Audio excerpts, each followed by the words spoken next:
Hello, Radhe Radhe दोस्तों. Hello my beautiful people. Let's see your channeled message from the universe. Let's get started.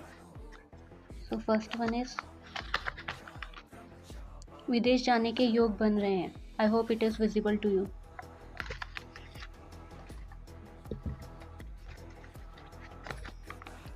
अपनी सेहत का ख्याल रखें.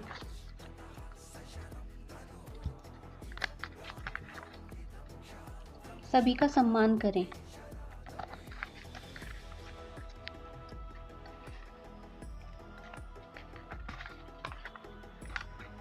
आप मेहनत ज़रूर करें किंतु कुछ देर के लिए खुद को भी आराम दें.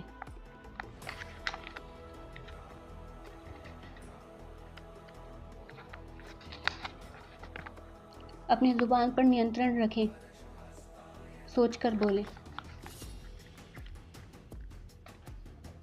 So, thank you.